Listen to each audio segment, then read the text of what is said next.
This is beautiful. On the beach, where people are just looking to have a wonderful time, a Chabad rabbi sets up a table and says, "Ask me any question.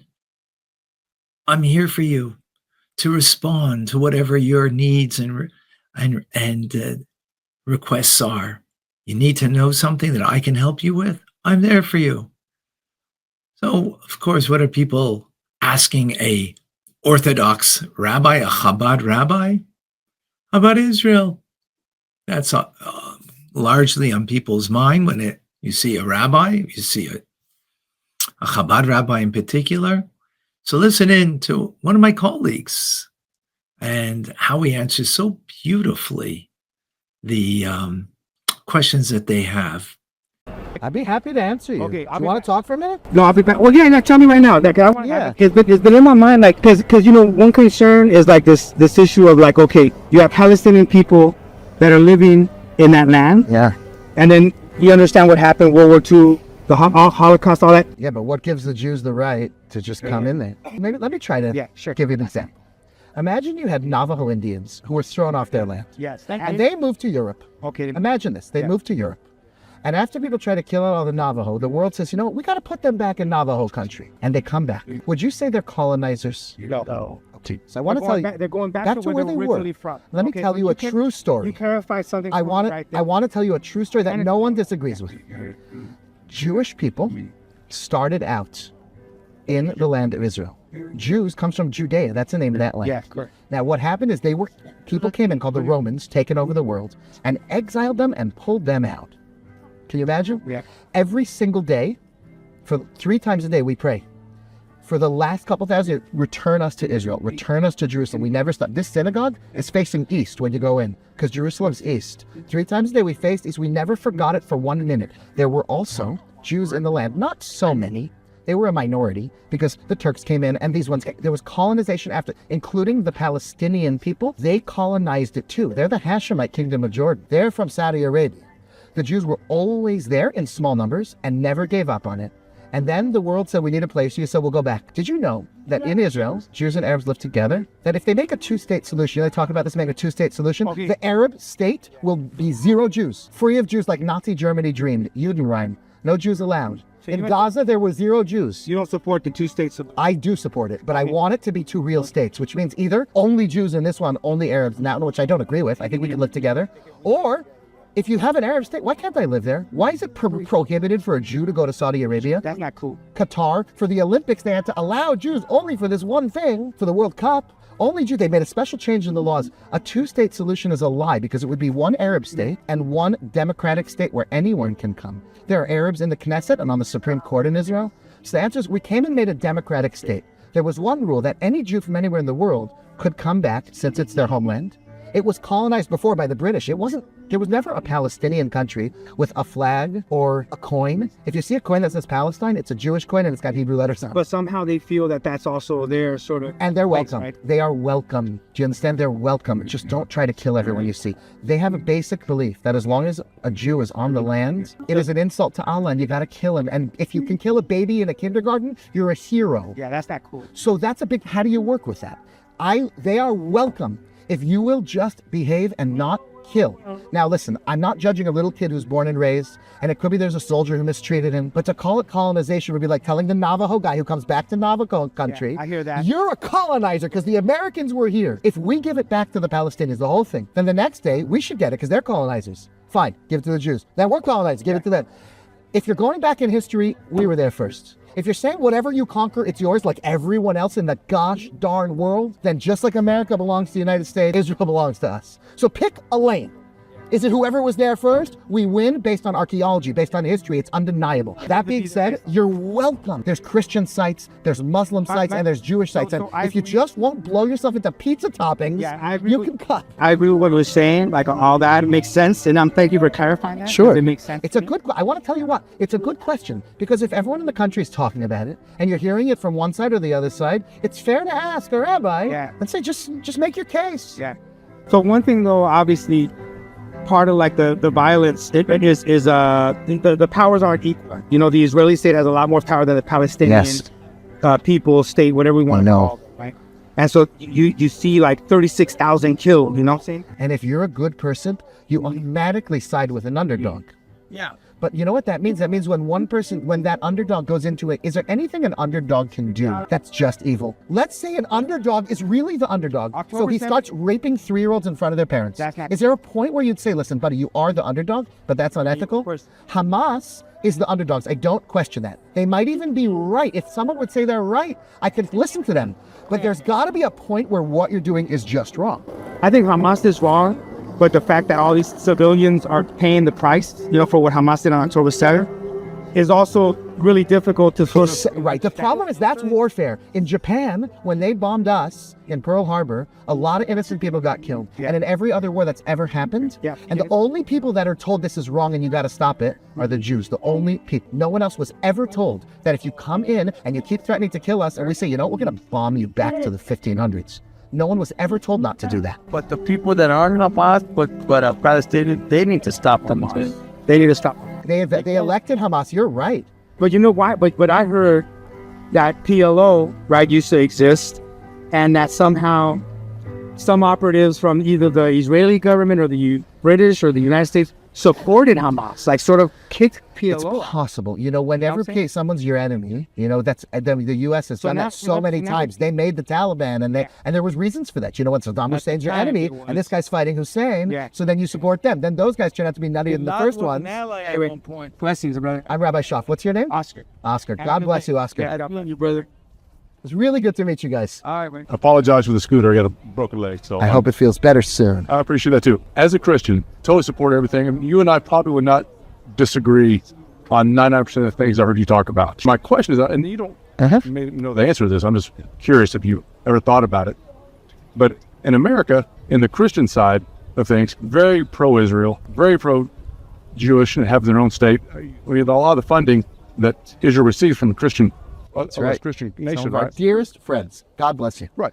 So, because we have Jews in America who say they're Jews, but they're not practicing Jews. They don't seem to be too friendly with Christians, and I hear Christians in Israel aren't very friendly, aren't very treated very well by the Jews there. And when you have such a huge ally in the Christian West, why do you think, where's that disconnect happening? It's a fabulous question. First of all, any Jew who doesn't appreciate that today's, Protestant Christian world in the United States is our dearest friend, and we're the only ones who share basic morality of the 10 Commandments anymore. Absolutely, and yes.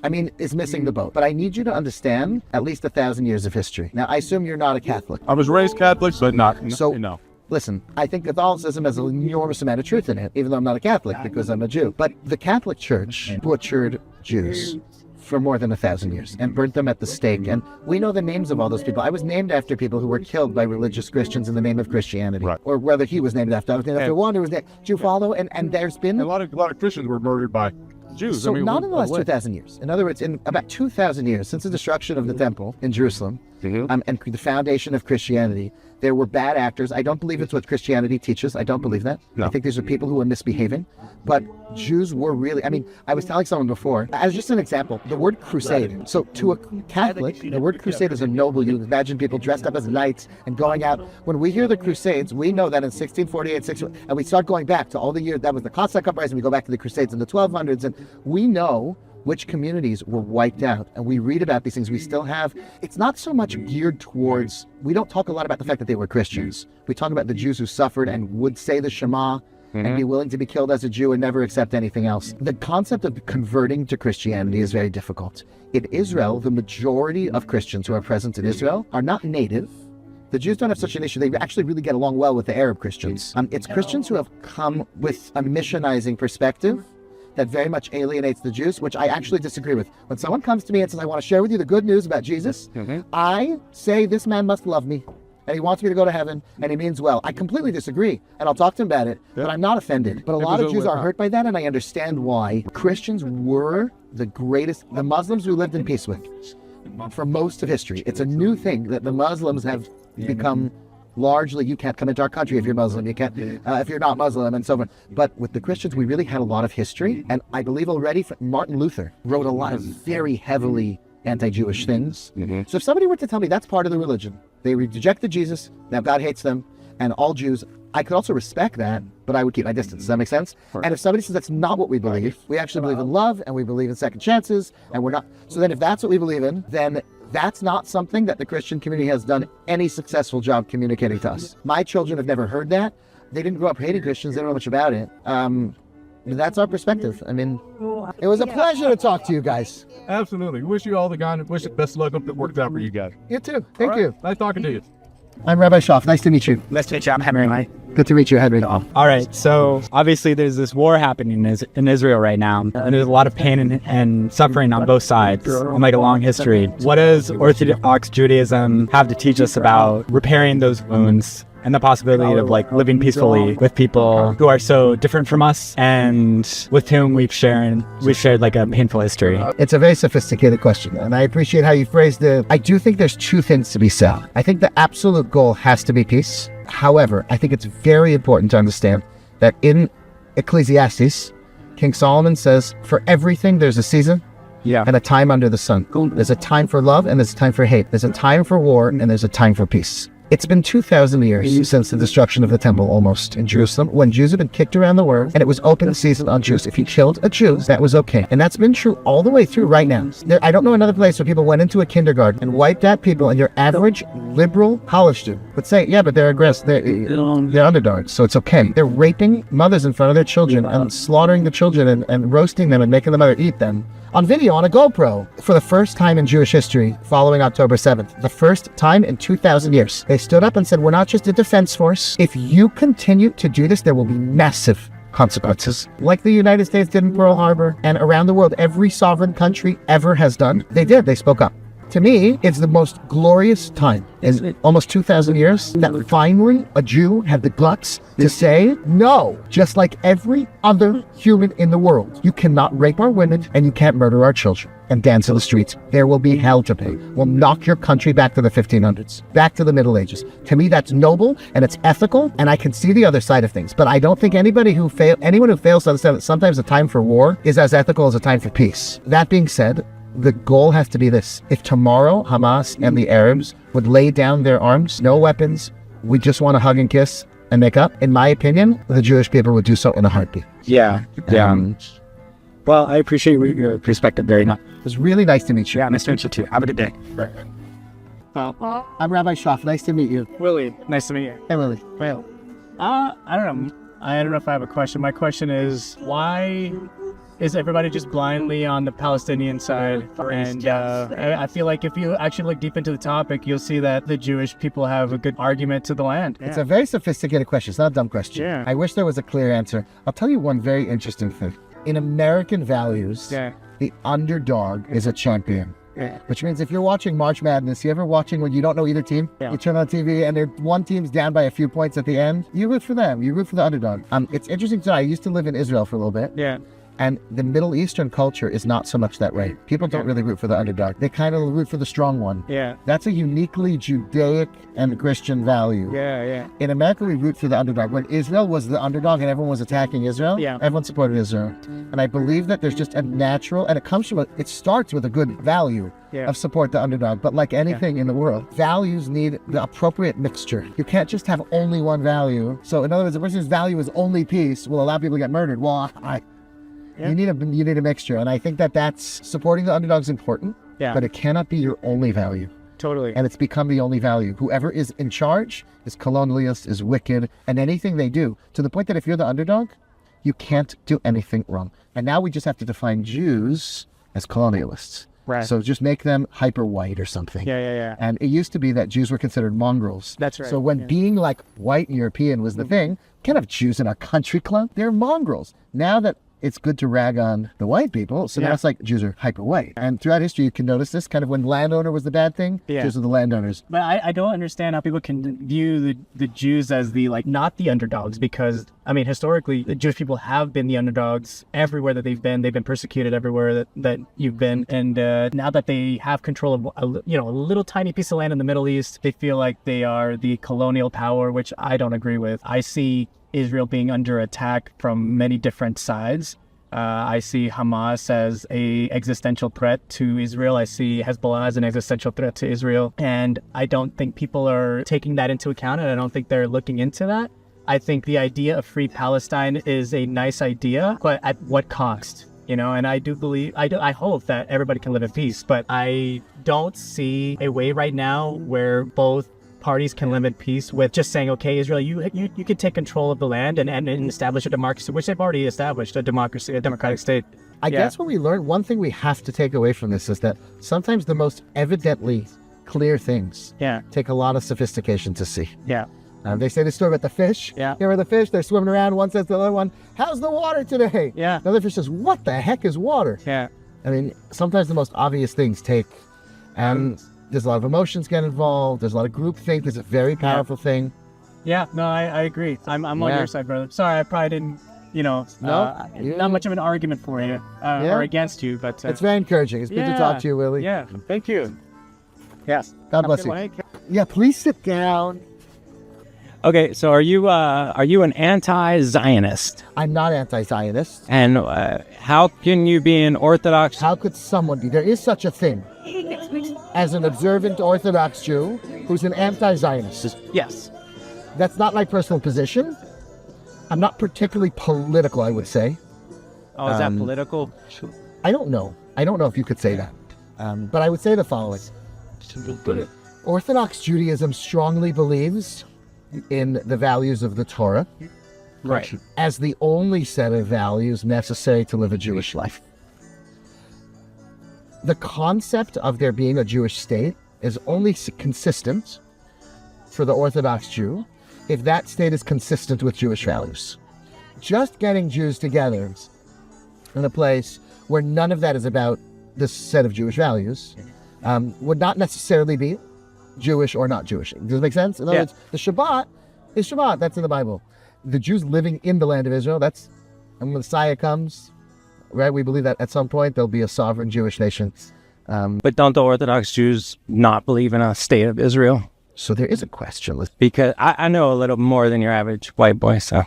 When the state of Israel was founded, it was founded by a significant influence of people who were deciding this will not be a religiously run country.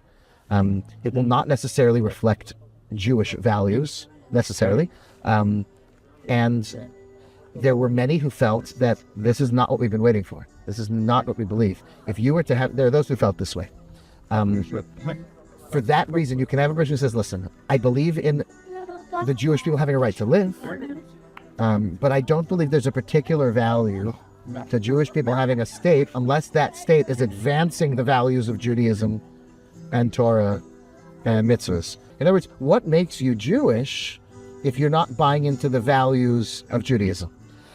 Fundamentally, anti-Zionism comes to say... Because Zionists are not really following Judaism. Not necessarily. Right. That's why you could have somebody who would call themselves an anti-Zionist. What winds up happening, though, is this. You'll have a person who's an anti-Zionist, and he gets a group of 200 friends, and they're extremists, and they're wackos, and they're not mentally stable. And they get on the headlines. That's man bites dog gets a lot more headlines than dog bites man. There's a lot more than 200, though. Well, That's the problem. There's a group called Neturei Karta. Neturei Karta is an extremist group, and within that group, there are people that are considered nuts. That's the group. I mean, they say that about MAGA, far-right, extreme. There's extremes in everything. That's why there's a ton of Zionists. And we know that they've infiltrated every part of America. Now, the reason why I'm pro-Orthodox is because most of those people that you say have infiltrated, I would not say are Zionists. The fact that a person would say, I support Israel over the Palestinians, does not make a person Zionist. Correct? Yeah, I don't think so. In other words, a person who's a Jew, who identifies as a Jew, doesn't observe things in Judaism, doesn't live in Israel, doesn't give money to Israel, the word Zionist is used to mean Jew by people who hate Jews. Well, what Zionists? They Which were Zionists? Who, the Rothschilds and all that. I mean, they were Zionists. They were the ones that wanted Zionists. They weren't the father. There was another guy, I forget his name. He was the father.